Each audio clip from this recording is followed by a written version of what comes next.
এখন আমি টেনশনের মধ্যে দিয়েই যাচ্ছি। কাঠ ফাটা রৌদ্র শরীরে ঝালাপালা হয়ে যাচ্ছে। কেন বললাম দেখতে থাকো, বুঝতে পারবে।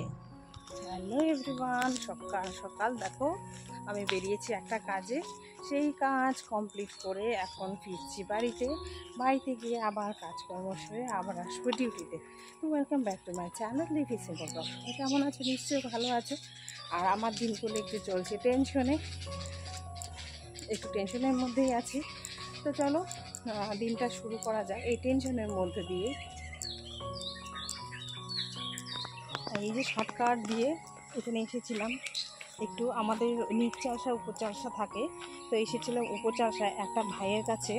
এই ইউটিউব সম্বন্ধে আমি সেরকম কিছু জানি না, তো ভাইটার কাছে আসলাম, একটু কথা বললাম। তো চলো দেখা যাক কী হয়, তার টেনশনের মধ্যে আছি, কি আর বলবো। এখন বাড়ি যাই, বাড়ি গিয়ে ঝটপট কাজ কর্ম সেরে আবার কিন্তু আমাকে ডিউটি আসতে হবে। ডিউটিতে আবার প্রচুর চাপ আজকে, কী করবো বুঝিয়ে উঠতে পারছি না।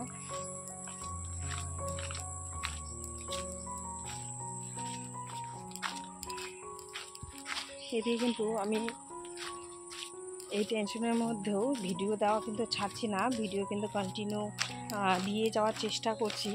যতটা পারবো তোমাদের সঙ্গে শেয়ার করার চেষ্টা করব, যেহেতু অনেক দিন ধরেই তোমাদের সঙ্গে সবটাই শেয়ার করি।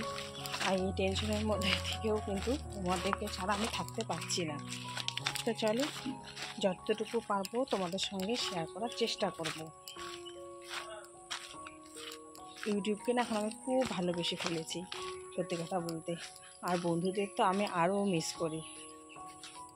তো চলো যাই।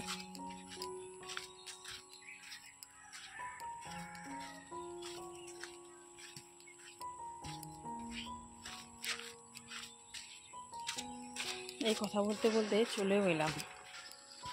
মোবাইলে কিছু কাজ ছিল, সেগুলো করতে করতে জানো আমার কালকে মোটামুটি রাত 2টো বেজে গেছে শুতে শুতে। তো আজকে আবার সকাল সকাল উঠেছি।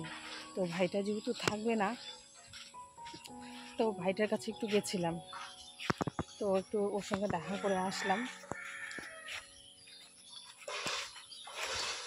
আর আমাদের এদিকে না কেউ নেই যে আমার একটু চ্যানেলটা চেক করাব, আর সেরকম তো কিছু বুঝি না। এই ইউটিউবে প্রথম যতই টেক ভিডিওগুলো দেখি না কেন, সত্যি আমার একটু অসুবিধেই হয়।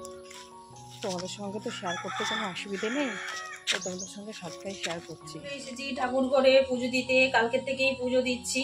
আমার বুচি তো ছেড়ে গেছে, আমার বুচি থাকলে আমরা পুজো দিই না, যেহেতু এখন ছেড়ে গেছে তাই পুজো দিয়ে দিচ্ছি। চলে এলাম, আমার পুজো দেওয়া কমপ্লিট হয়ে গেছে। আর এখন যাবো ডিউটির জন্য রেডি হবো আর কি। তো চলো খেয়ে দিয়ে নিয়ে আবার বেরিয়ে পড়বো আর কি ডিউটির উদ্দেশ্যে। তাই একটু ক্যামেরা বন্দিও করে নিলাম। তাই ওখানে বাইরে থেকে এসে কিন্তু অনেকটাই কাজকর্ম করলাম, তো সবটা ক্যামেরাবন্দি করতে পারলাম না, অনেকটা দেরি হয়ে যাবে বলে, যেহেতু তাড়াতাড়ি বেরোতে হবে বাড়ি থেকে। বাড়িতে মাছ আলা এসেছিলো, তো ট্যাংরা মাছ নেওয়া হলো। তা আমার তো এখন সময় নেই যেগুলো কাটবো, তো দিদি কাটবে, আমি তো যাবো ডিউটি, তাই একটু শেয়ার করলাম। বাড়ির কাজ কর্ম সেরে এই যে ডিউটির জন্য বেরিয়ে পড়লাম। আর এদিকে কিন্তু কাঠ ফাটা রৌদ্র, শরীর যেন ঝালাপালা হয়ে যাচ্ছে, আর সহ্যই হচ্ছে না। প্রচণ্ড মানে রোদের তাপ, তাও এর মধ্যে কিন্তু আমাকে বাড়ি থেকে বেরিয়ে যেতে হবে কাজের উদ্দেশ্যে। তো যাই হোক, প্রতিদিনের যেটা রুটিন সেটা তো মেনটেন করতেই হবে। এদিকে রয়েছে টেনশন, তার মধ্যে রৌদ্রুর তাপ, সত্যি মানে শরীরটা আর ভালোই লাগছে না। তো তবু যেহেতু আর কাজের চাপও রয়েছে ডিউটির ওখানে, ছুটি কিছু নিতে পারবো না এই মুহূর্তে, তাই কিন্তু আমাকে ছুটতে হচ্ছে প্রতিদিনের মতো। আর কিন্তু আমি কাজটাকে খুব ভালোবেসেই করি, কোনো সময় বোঝা মনে হয় না। তবু না মাঝে মধ্যে এমন কাজ থাকে যে খুবই মানে চাপের সৃষ্টি করে। তো এখন এই যে ইউটিউবে যে কাজ করছি সেটাকে নিয়ে কিন্তু এখন আপাতত সত্যি আমি খুব টেনশনেও আছি। আর আজকেও খুব রৌদ্র উঠেছে, তাই একটু শরীরটা ভালো লাগছে না। তো চললাম প্রতিদিনের মতো, তো দেখতে থাকো আর কেমন লাগছে অবশ্যই ভিডিওতে জানাবে। আমি আবারও বলছি, আমার ভিডিওর মধ্যে যদি কোনো ভুল ত্রুটি থাকে একটু ধরিয়ে দিও, আমার হেল্প করো। প্রচণ্ড গরম, এই যে ব্রেক টাইমে এখন খেতে যাচ্ছি, নিতে আসতে পারবে না, সবাই কাজে ব্যস্ত, এই যে হেঁটে হেঁটে যেতে হচ্ছে। আর দেখো না কি মানে রৌদ্র উঠে যায় আজকে, চড়া রৌদ্র একদম। তো এই যে ভাগ্যি ছাতাটা নিয়ে এসেছিলাম, তো ছাতায় মাথা দিয়ে যাচ্ছি আর কি। তো যাবো হচ্ছে শর্টকাট দিয়ে, এই ঘুরে যাব না, ওই রিসোর্টের মাঝখান দিয়ে চলে যাব, তাহলে হবে। আবার খেয়ে দিয়ে আসাটা না খুব চাপ লাগে, আবার খাবার নিয়ে আসতে ইচ্ছা করে না, সেটা হচ্ছে মুশকিল। খাবার যদি নিয়ে আসতে পারতাম, এখানে আবার খেতে ইচ্ছা করে না, সব দিকেই জ্বালা। তো চলো যাই, আর রাস্তাটা পার হবো, তারপর তোমাদের সামনে আসছি। এই যে চাবি নিয়ে নিয়েছি, কি বড় বাবা, এই যে যাচ্ছি ভিতর দিয়ে। তাও ভালো ভালো মানে বলবো আর কি, আমাকে যেতে দেয়, নইলে তো খুবই মুশকিল ছিল, নাহলে ঘুরে ঘুরে যেতে হতো। এই গরমের মধ্যে এইভাবে ঘুরে ঘুরে যাওয়া বাবা, চাপ আরও বেশি বেড়ে যেত। চলো যাই, হেঁটে হেঁটেই যাই, কি আর করি। এই যে দেখতেই পাচ্ছ, মাঝখান দিয়ে চলে যাচ্ছি, সব দিকে শুধু সবুজ আর সবুজ, খুব ভালো লাগে এদিক দিয়ে যেতে।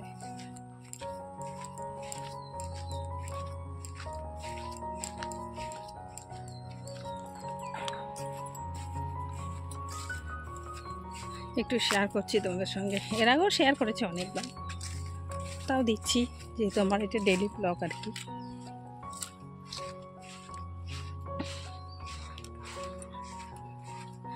এটা যে আবার কি গাছ, খেজুরের মতো ফল দিয়েছে বলতে পারছি না।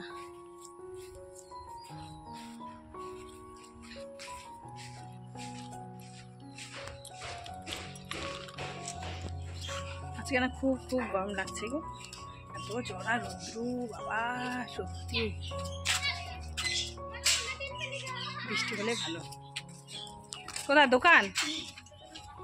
আকাশটা দেখো কিরকম হয়ে আছে, চড়া রৌদ্রুর মধ্যে এই দেখো আকাশটা, একটু শেয়ার করলাম।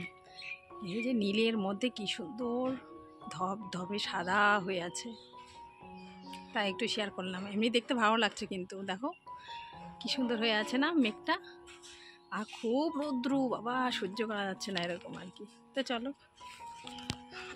দুপুরবেলা রান্না বলতে এই যে ভাত আছে, এই যে মাছটা হচ্ছে ঝাল ঝাল করা হয়েছে, আর সব দিয়ে একটা সবজি আছে, আর রয়েছে ডাল। এটা হচ্ছে দুপুরবেলার মেনু, একটু শেয়ার করলাম আর কি। দুপুরে খাওয়া দাওয়ার পরে আর কোনো রকম ভিডিও করিনি, আর একবারে চলে এলাম ডিউটি সেরে সন্ধেবেলা। সবাইকে গুড ইভিনিং। আর কি বলো তো, এই টেনশনে আর গরমে না ঠিকমতো খাওয়া ঘুম কোনো কিছুই হচ্ছে না, তো একটু পাস্তা খেয়ে নিচ্ছি আর কি। তো মা বানিয়েছিল বাবুর জন্য, তো আমার জন্য একটু রেখেছে আর কি। সবাই জানছে আমার টেনশন, আমি ঠিকমতো ঘুমোতেও পারছি না, ঘুমোতে অনেক রাত বেজে যাচ্ছে কাজের জন্য। আর এদিকে হচ্ছে খাওয়া দাওয়া ঠিকমতো হচ্ছে না, সেই খেতে খেতে 12টা 12:30 বেজে যাচ্ছে, তাই একটু পাস্তা খেয়ে নিচ্ছি আর কি। তো বন্ধুরা, কেমন লাগছে এই ভিডিও, তোমাদের সঙ্গে সবটাই শেয়ার করলাম। তো কেমন লাগছে অবশ্যই কিন্তু জানাবে। আর বন্ধুরা, তোমরা সবসময় একটু পাশে থেকো, খুব আশা নিয়েই এটা করছি আর কি কাজ। তো যদি সাকসেস হতে পারি তো অবশ্যই ভালো লাগবে। আর আজকের মতো ভিডিও এখানেই শেষ করে দিলাম। সবাই ভালো থেকো, সুস্থ থেকো, পরের দিন আবার দেখা হবে।